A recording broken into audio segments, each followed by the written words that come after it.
ভোটেও এগিয়ে ছিল জামায়াতে ইসলামী, অর্থাৎ প্রবাসীদের ভোট, ভোটের দায়িত্বে থাকা অফিসারদের ভোট, সবখানে যখন দাঁড়িপাল্লার জয় জয়কার, তখন মূল নির্বাচনের ফলাফলে কিভাবে এই দলটিকে একেবারে ছিটকে ফেলা হলো। নির্বাচন কমিশনের কাছে পোস্টাল ব্যালটের চূড়ান্ত ফলাফলের ডেটা শিট এসেছে, আর এখানকার রেজাল্ট দেখে পুরো রাজনৈতিক মহল একদম বিস্মিত। যেখানে জামায়াত বিএনপি থেকে পেয়েছে অনেক বেশি ভোট, কিন্তু এত বেশি ভোট পাওয়ার পরেও জামাত সরকার গঠন করতে পারেনি। জামাতের ঝুলিতে গেছে 46% ভোট, সেখানে বিএনপি পেয়েছে মাত্র 30%। এখন প্রশ্ন হল, যে দলটির পক্ষে দেশের সবচেয়ে সচেতন ভোটার গোষ্ঠী অর্থাৎ প্রবাসীরা এবং ভোটের ডিউটিতে থাকা সরকারি কর্মকর্তারা রায় দিলেন, সেই দলটি সাধারণ ভোট কেন্দ্রে গিয়ে কিভাবে ম্যাজিকের মতো হেরে গেল। অর্থাৎ এখানে পরিষ্কার ইলেকশন ইঞ্জিনিয়ারিংয়ের ব্যাপারটি আবারও ফুটে উঠেছে। আজ আমরা এই চাঞ্চল্যকর ডেটার গভীরে ঢুকব এবং হিসেব মেলানোর চেষ্টা করব পর্দার আড়ালে আসলে কি খেলাটা খেলানো হয়েছে। শুরুতে চলুন এই পোস্টাল বা ডাকযোগে ভোটের পেছনের বিজ্ঞানটা একটু বুঝে নেওয়া যাক। নির্বাচন কমিশন 15,20,093 জন ভোটারকে নিবন্ধন করেছিলেন। এর মধ্যে ভোট দিয়েছে 10,63,000 জন, আর বাতিল হয়েছে 57,000 ভোট। অর্থাৎ এই পোস্টাল ব্যালটে ভোট পড়ার হার ছিল 70%। এখন প্রশ্ন হল, কারা দিয়েছিল এই ভোট? দিয়েছিল দেশের বাইরে থাকা রেমিটেন্স যোদ্ধা বা প্রবাসীরা। নির্বাচনের দিন কেন্দ্রে থাকা ডিউটি করা সেই আইন শৃঙ্খলা রক্ষাকারী বাহিনী ও সরকারি কর্মকর্তারাও এ ভোটটি দিয়েছিলেন। অর্থাৎ এরা হলেন সমাজের সেই অংশ যাদের ওপর স্থানীয় প্রভাবশালীদের কোনো পেশি শক্তি কাজ করে না। তারা সম্পূর্ণ স্বাধীনভাবে মগজ খাটিয়ে ভোট দিয়েছেন, আর সেই স্বাধীন ভোটের ফলাফলে জামায়াত ইসলামী পেয়েছে 4,88,000 ভোট, বিপরীতে বিএনপি পেয়েছে মাত্র 3,22,000 ভোট। নতুন দল জাতীয় নাগরিক পার্টি পেয়েছে 52,840 ভোট। এই যে প্রবাসীদের পালস, এটি প্রমাণ করেছে জামায়াতে ইসলামী একটি বিশাল সাইলেন্ট ভোট ব্যাংক তৈরি হয়েছে। কিন্তু মূল রেজাল্টে তার প্রতিফলন কোথায়? শস্যের ভিতরেই কি তাহলে বড় কোনো ভূত লুকিয়ে আছে? এই পোস্টাল ভোট যে কতটা শক্তিশালী তার প্রমাণ মিলেছে 2 হেভিওয়েট আসনে। সিরাজগঞ্জ 4 আসনের দিকে একটু তাকান। সাধারণ ভোট গণনায় বিএনপির প্রার্থী এম আকবর আলী 1,60,000 ভোট পেয়ে এগিয়েছিলেন। জামায়াতের রফিকুল ইসলাম খান পেয়েছিলেন 1,59,000 ভোট। সবাই যখন ধরেই নিয়েছিল যে বিএনপি জিতে গেছে, তখন এলো পোস্টাল ব্যালট বাক্স, আর সেখানেই ঘটল আসল ম্যাজিক। রফিকুল ইসলাম খান পোস্টাল ব্যালটের ভোটেই তুলে নিলেন 2,179টি ভোট, আর আকবর আলী পেলেন মাত্র 820 ভোট। ফলাফল 594 ভোটের ব্যবধানে শেষ হাসি হাসল জামায়াত ইসলামী। একই চিত্র মাদারীপুর 1 আসনে। সেখানে বিএনপির নাদিরা আক্তার এগিয়েছিলেন 64,000 ভোট পেয়ে, আর 11 দলীয় জোটের বাংলাদেশ খেলাফত মজলিসের প্রার্থী সাইদুদ্দিন আহমেদ হানজালা পেয়েছিলেন 63,000 ভোট। অর্থাৎ তিনি 1,000 ভোটে পিছিয়েছিলেন। কিন্তু যখন ডাকযোগে পাঠানো ব্যালট গণনা করা হলো, তখন হানজালা 1,398 ভোট বেশি পেয়ে প্রবাসীদের এই ভোটেই তিনি বিজয়ী হলেন। এটি কোনো সাধারণ বিষয় নয়। প্রতিটি ভোটের দাম যে কত তা এই আসনগুলো চোখে আঙুল দিয়ে দেখিয়ে দিয়েছে। এবার চলুন দেশের সবচেয়ে হাই প্রোফাইল ভোট কেন্দ্রগুলির দিকে একটু নজর দেওয়া যাক।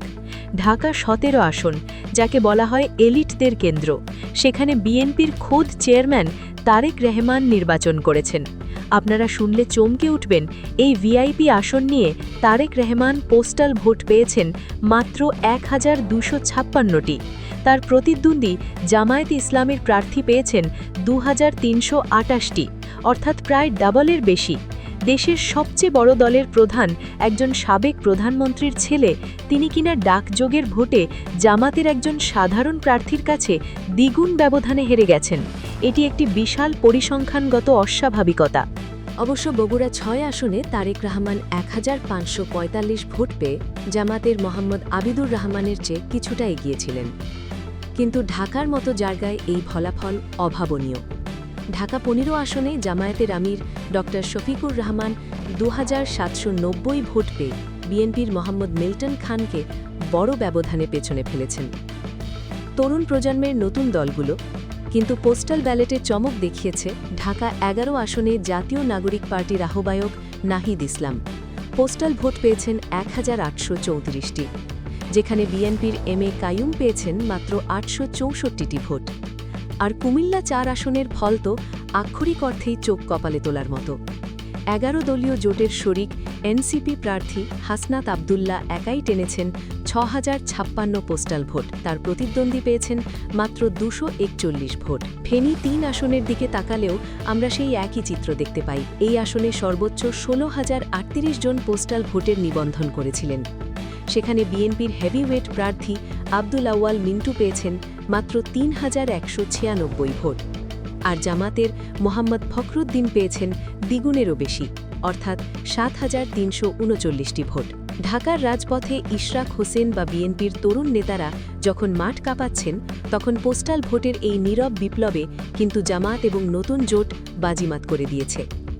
এবার আসুন সবচেয়ে গুরুত্বপূর্ণ এবং ভয়ঙ্কর বিশ্লেষণে। পুরো দেশ জুড়ে, বিশেষ করে চাঁদপুর, নোয়াখালী, লক্ষ্মীপুর থেকে শুরু করে প্রায় প্রতিটি জেলাতেই জামাত জোট পোস্টাল ভোটে এগিয়ে আছে। তাহলে সাধারণ ভোটে তারা এত ব্যবধানে কিভাবে হারল? পলিটিক্যাল সায়েন্সে একটি টার্ম আছে যেটিকে বলা হয় পদ্ধতিগত ভোটাধিকার হরণ। যখন কোনো নির্দিষ্ট দলের সাইলেন্ট ভোটার বেশি থাকে, তখন প্রতিপক্ষরা ভোটের দিন কেন্দ্র দখল, এজেন্টদের বের করে দেওয়া কিংবা ফলাফল গণনার সময় ম্যানিপুলেশনের আশ্রয় নেয়।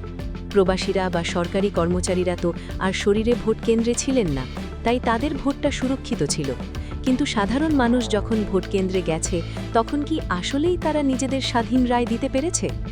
নাকি প্রশাসনের ভেতরে থাকা কোনো অশুভ চক্র ব্যালটের ট্যাবুলেশন শিট বা ফলাফল শিটে এমনভাবে কারচুপি করেছে যাতে জামাতের ভোটগুলো গায়েব হয়ে যায়? এই ঘটনাটা বিশ্ব রাজনীতিতে নতুন কিছু নয়। আমরা যদি একটু আন্তর্জাতিক রাজনীতির দিকে তাকাই, তবে দেখব ঠিক এমনটাই ঘটেছিল পাকিস্তানের সাম্প্রতিক নির্বাচনে।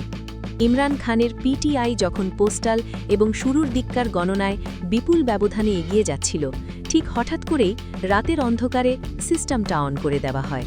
পরের দিন সকালে দেখা যায় ফলাফল পুরো উল্টো দিকে।